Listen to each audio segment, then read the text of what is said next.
Hello everyone, welcome back to the vlogs. It is currently Christmas Eve that I'm filming this at. Well, really like the night of Christmas Eve. Like it just became Christmas Eve, 12:48. This segment was supposed to be in yesterday's vlog, but I realized it was just been way too long, and I low-key could just use it as its own video because I'm running out of ideas. Can't lie, guys, I am feeling pretty burnt out. Like this is the end.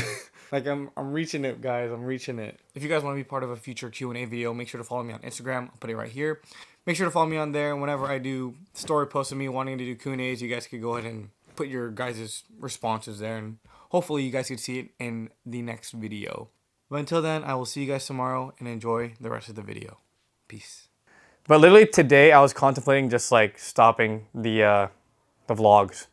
I know we're so close, but I was like, you know what? I don't think I can do it. I'm gonna just end it here.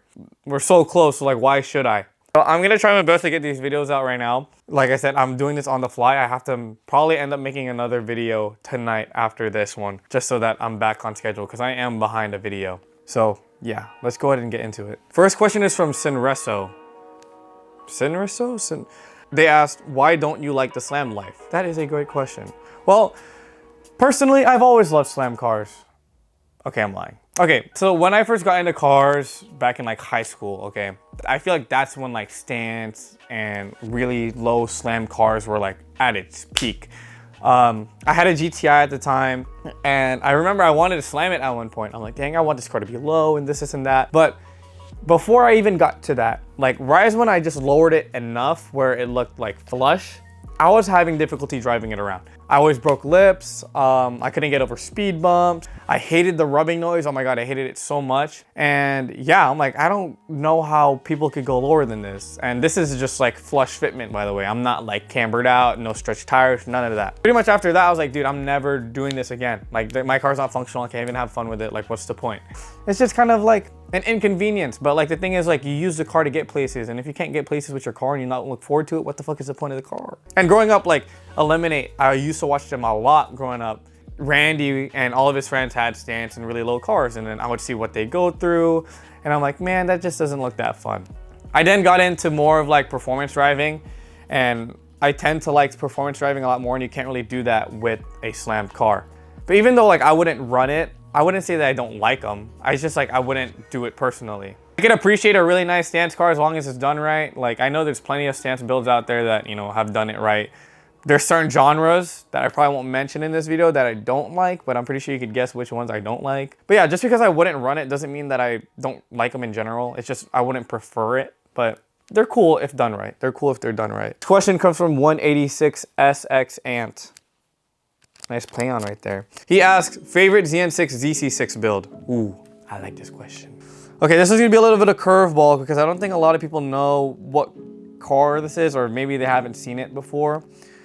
But this one right here is my absolute, hands down, favorite 8.6 build of all time. If you guys know my car and you've seen my car, you could probably tell and be like, yep, that kind of makes sense. For those who are surprised, I don't blame you. Most people, this shit looks boring as fuck. It looks plain as shit. But the thing is, like, it's a Cusco built, like low-key stance, low-key track build. It's like that good, sweet medium. And the thing is, I praise these cars so much that they don't need kits for them to look good. You just need to know how to set them up correctly.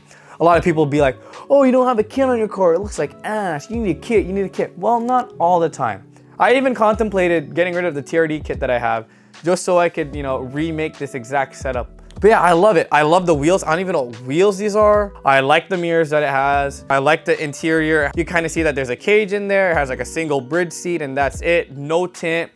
You know what I mean? It's like set up so nicely. The way it's set up is like perfect in my opinion.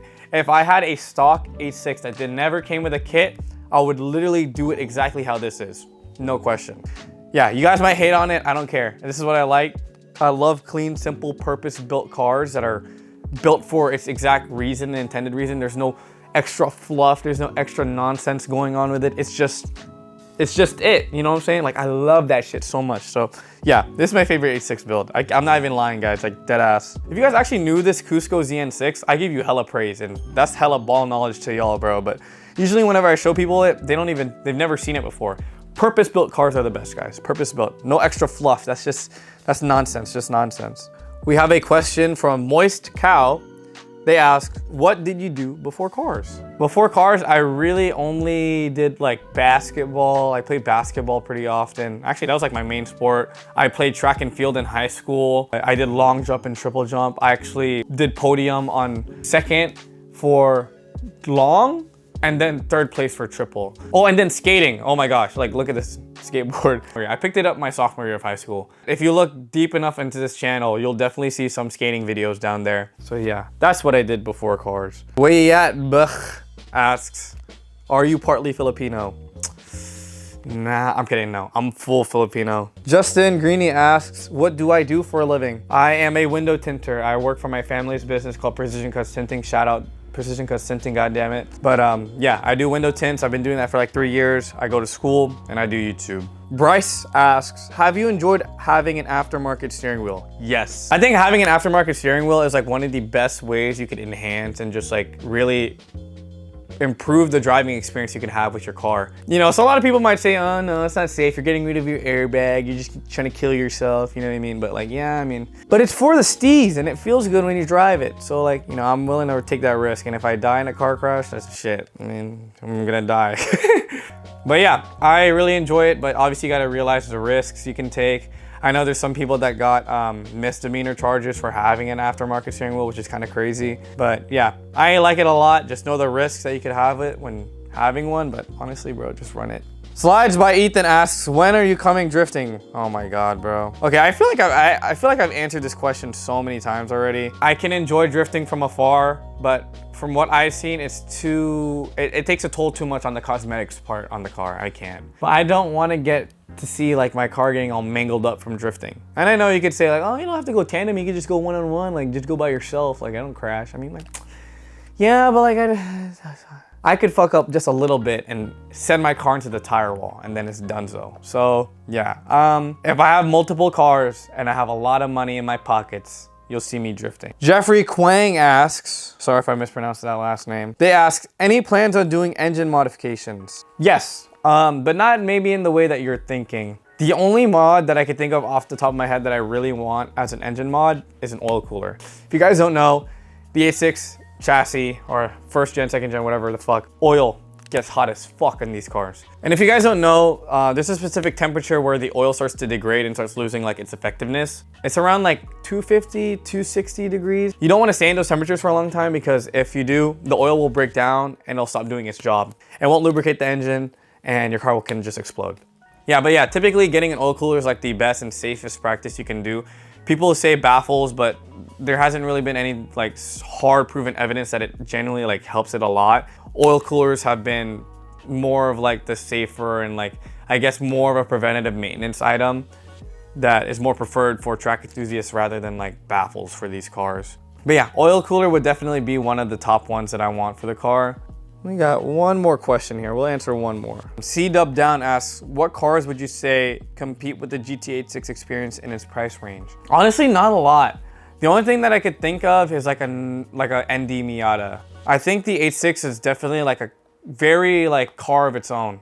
A lot of people might disagree. Like, oh, I could think of other cars that drive better for that same price. But like, the thing is, these 86s are going for like relatively cheap. You could get it cheaper than a brand new Civic, you know what I'm saying? Like you could get them for like 18 to like high 20s. Like they're really well priced for their cars. I'm talking about first gens by the way. I think the experience that you get with these cars is very none like other. Like you hear a lot of people praising the handling that you get with these cars. And I know it's really easy to hate these cars. You can see them all the time. And if you ever get a chance to drive one, I say you should, because it is genuinely one of the best driving experiences you can get for the money. There's not a lot of cars out there that are like somewhat on the modern side that has a rear-wheel drive configuration. It's a coupe, manual transmission.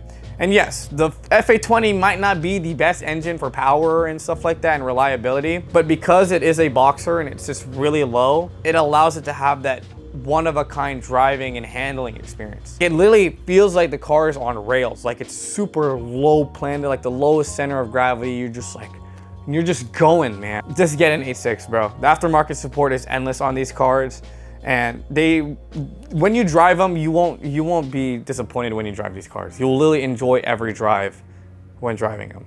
All right, guys, I think that'll be it for today's video. Hope you guys enjoyed. Sorry again for the probably not the most ideal vlog, but it's getting hard. We're home stretching right now. We're almost there. We just got to keep going. So yeah, I just want to thank you guys for watching today's video. Hope you guys enjoyed, and I'll see you guys in the next one. Peace.